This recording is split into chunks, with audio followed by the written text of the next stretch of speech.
nuestro primer análisis del día y lo hacemos a esta hora, como suele ser habitual, cada miércoles con Araceli de Frutos, fundadora de Araceli de Frutos EAF y asesora del Fondo Alaja Inversiones. Araceli, muy buenos días. ¿Qué tal, Eva? Buenos días. Bueno, día señalado. El calendario es día en el que nos vamos a acostar conociendo la decisión de tipos de la Reserva Federal. Si se cumple lo que el mercado descuenta, esa cuarta subida de tipos, 75 puntos básicos, pero importante lo que diga Jerome Powell en torno a lo que es el horizonte que atisba para la economía norteamericana después de que la última reunión no descartase esa entrada en recesión. ¿Qué podemos esperar de cara a esa comparecencia de Jerome Powell? Pues bueno, hay que estar muy atentos, más que la decisión, ¿no? Que los 75 puntos básicos está más que descontado por el mercado, estar muy atentos al discurso, ¿no? que dé posterior, ya que tampoco en esta reunión se van a realizar previsiones macro, no va a cambiar su cuadro macro en esta reunión, ¿no? Entonces, bueno, pues a ver qué nos cuenta sobre cómo él ve o cómo ve esta evolución de la economía americana y que nos dé pistas sobre la reunión de diciembre. Los mercados están esperanzados en que en las próximas reuniones pues un poco levante el pie del acelerador de estas subidas de tipos. No obstante, hay datos macro que bueno, pues pueden apoyar que siga con ese endurecimiento de la política de tipos de interés. Mismamente ayer las cifras de demanda de empleo ven que el mercado americano, el mercado de trabajo, que es otra de las variables que tiene en cuenta la Reserva Federal para su actuación en política monetaria, está fuerte. También conoceremos el viernes cifras del mercado de trabajo que también hay que estar atentos a ellas. Y bueno, pues la inflación, aunque moderándose en una décima, pues sí que sigue fuerte, incluso la inflación subyacente sigue bastante alta, ¿no? Entonces, todos esos datos que tenemos previamente apoyan este nuevo endurecimiento de política monetaria y 50 puntos básicos de subida también en diciembre. No obstante, estas subidas, como digo, y en este octubre que hemos tenido, pues bastante positivo, ¿no? Para las bolsas, descuentan o los inversores están esperanzados en que Powell levante el pie del acelerador, ¿no? El catalizador del mercado, por así decirlo, en estos momentos, aparte de los resultados empresariales que se vienen publicando por encima de lo esperado, es esa bajada de endurecimiento de los tipos de interés por parte de la Reserva Federal, ¿no? Los resultados empresariales han sido buenos y, como digo, parece que hemos vivido en octubre un julio 2.0. En julio ocurrió un poco lo mismo, ¿no? Buenos resultados empresariales, mejores de lo que se descontaba. Hay que tener en cuenta también que los resultados empresariales se han venido revisando a la baja, pero no obstante sí que han salido por encima de esa revisión a la baja que se tenían en los analistas. Y por otro lado, pues esas expectativas, ¿no? De relajación de política monetaria por parte de la Reserva Federal, que también han animado al mercado y han bueno, pues, conseguido esos buenos resultados en octubre. Veremos si ahora mismo en noviembre, con esta rueda de prensa a la que hay que estar muy atentos, no nos pasa como en agosto, ¿no? que vienen esos recortes, con lo cual todavía hay incertidumbre en mercado, cautela en mercado, y es lo que creo que debe predominar, ¿no? En cuanto a lo que estamos viendo en los bancos centrales, evidentemente parece, ¿no? Está señalando, tenemos que esperar que se reduzca el ritmo de esas subidas, una frenada, pero una frenada a la espera. Quería preguntarte un poco de ver lo que es el comportamiento, porque Jerome Powell ha reiterado de forma continuada cómo la lucha contra la inflación es, por supuesto, su principal caballo de batalla. Y todo ello pese a que la economía norteamericana entre en recesión. Ese levantar el pie del acelerador en el ritmo de las subidas, señalabas como enfriar un poco las subidas. Estamos hablando de acercar una bajada, o lo de la bajada sí que se está extendiendo en el tiempo, porque la economía norteamericana va a necesitar más tiempo de frenar el consumo, frenar la actividad para controlar esa inflación? Yo creo que lo que se está descontando el mercado es una pues relajación de las subidas, ¿no? No obstante, las bajadas, como bien dices, se alejan en el tiempo y ya se ven bajadas, o los analistas prevén bajadas a finales de 2023.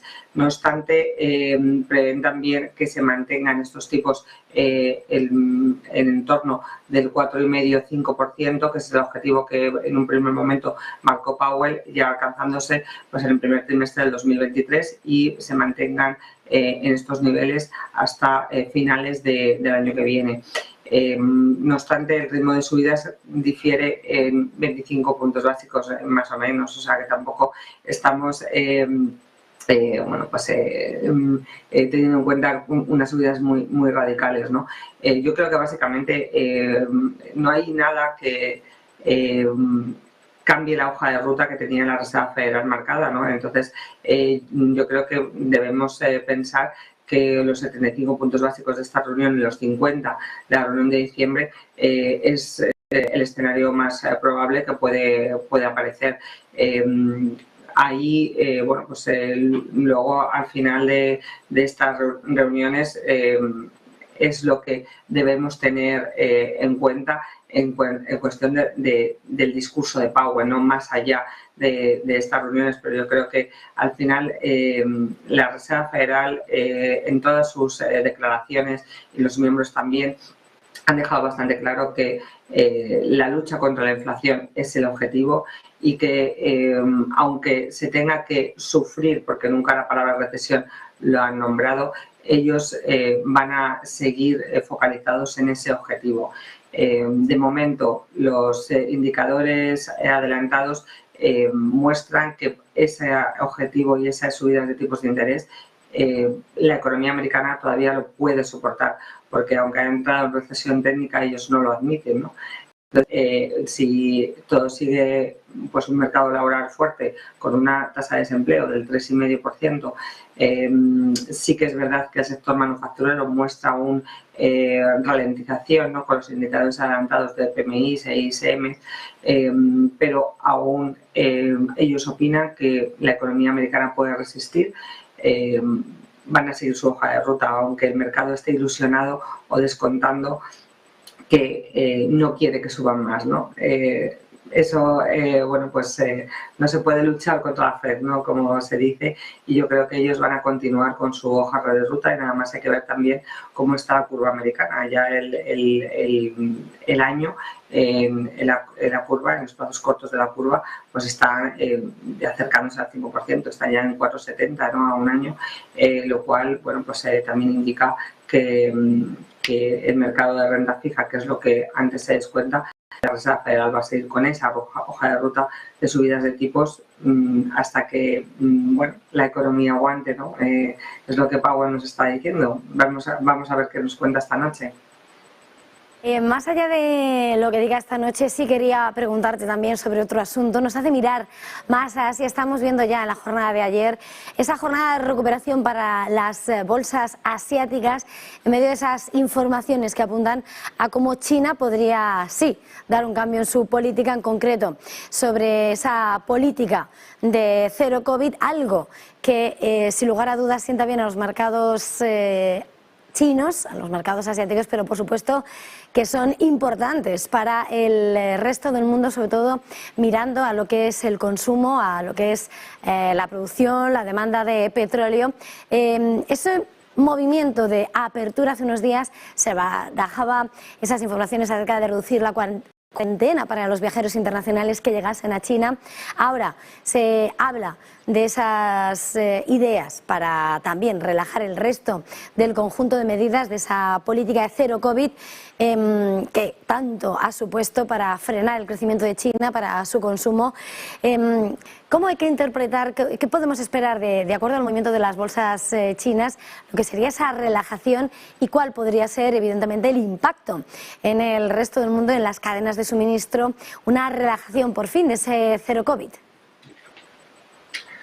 Bueno, lo que está claro es que en este año hemos tenido varios escenarios y varias situaciones que nos han hecho llegar a esta también situación en la que estamos, ¿no? de caídas tan fuertes de los mercados, tanto de la bolsa como de la renta fija.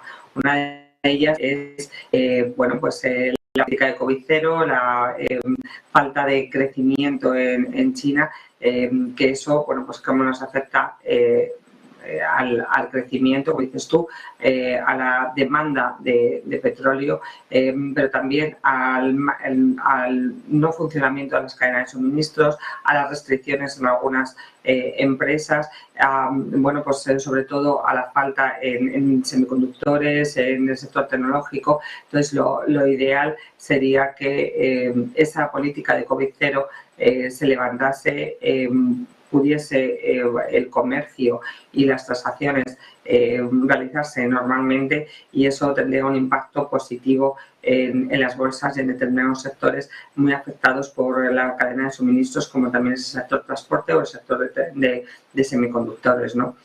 Hemos visto.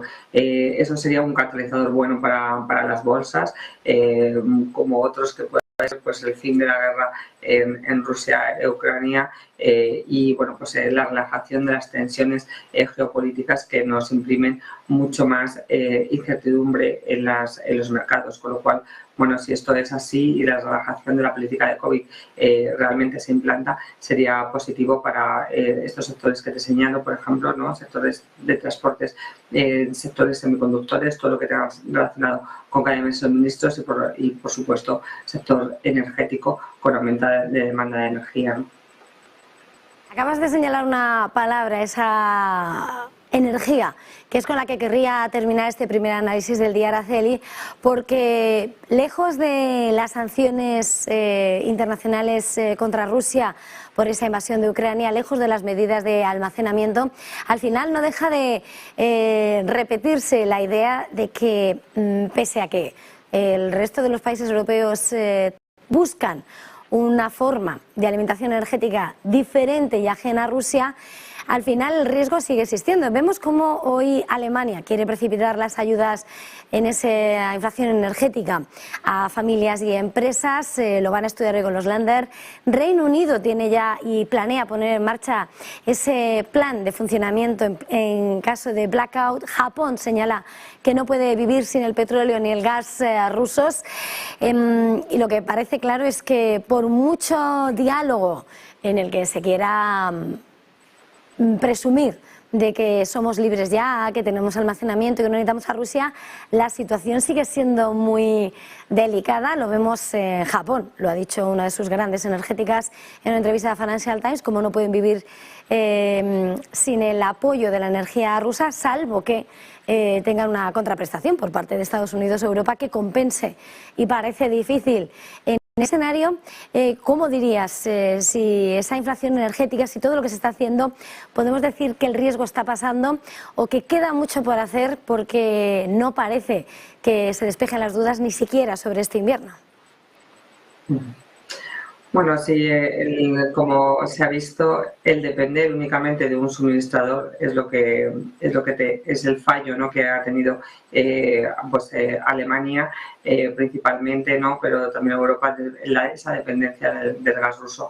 Digamos, por un lado, que por así decirlo, el cambio climático les está ayudando a Alemania y parece que este invierno tarda en llegar y no va a ser tan duro, con lo cual esas reservas energéticas parece que sí que les durarán hasta finales de febrero, con lo cual parece que ahí el riesgo está más controlado. A futuro, esa potenciación a lo mejor de la energía renovable, la búsqueda de energías alternativas, creo que ese es otro de los sectores que hay que tener en cuenta, y esa es la potenciación que van a buscar, ¿no?, en los distintos gobiernos, esa potenciación de las energías renovables por parte de todos los gobiernos, no solamente en la Unión Europea. Buscar también alternativas al gas de Argelia, y buscar otras vías, ¿no?, de hacerse con ello. El sector energético al final también va a verse influenciado, ¿no? Porque aparte de la demanda que hemos comentado antes con el tema de la apertura de China, también los conflictos geopolíticos le impactan, ¿no? Y ahí tenemos un poco la guerra, entre comillas, entre la OPEC y también Estados Unidos, que ese tira y afloja de controlar el precio por parte de unos y de otros, que Biden pretende relajarle con esa liberalización de barril, mientras que la OPEC la está restringiendo. Así que también serían otros dos sectores a tener en cuenta, el sector de renovables y el sector energético, para futuros buen comportamiento en las bolsas, ¿no? Pues con esto nos vamos a quedar. Como siempre, ha sido un verdadero placer contar con este tiempo de análisis de tu mano, Araceli de Frutos, fundadora de Araceli de Frutos y asesora del Fondo Laja Inversiones. Feliz jornada, feliz negocio y, bueno, feliz asistencia a lo que dio Powell. Feliz día y veremos a ver los que nos está Powell.